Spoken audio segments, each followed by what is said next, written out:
સાહેબ માની લો હું સૌનો કલાકાર નહીં હોવા છતાં પણ ભોળાનાથના આશીર્વાદ એટલા મળ્યા કે આજે આખું ગુજરાત આ નાના એવા જીવમાંથી જે પણ એના ખોળામાં બેસવાનો અવસર આપ્યો છે એ કેવળ ને કેવળ ભોળાનાથના આશીર્વાદ મને મળ્યા. આજથી 12 વર્ષ પહેલા પહેલું ભજન મને લાગ્યું. નગર મેં જોગી આયા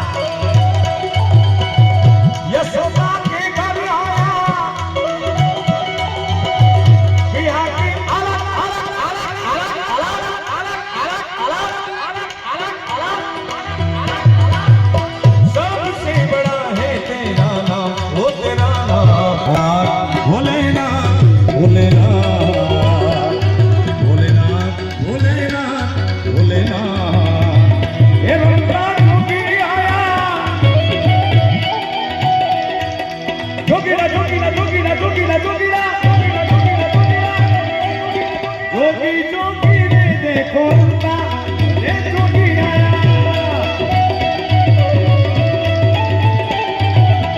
जोगीला जोगीला तारिया नगरी में जोगी आया सबसे बड़ा है तेरा नाम वो तेरा नाम भोलेनाथ भोलेनाथ भोलेनाथ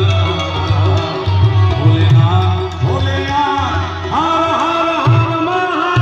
हर हर महा जय सोमनाथ.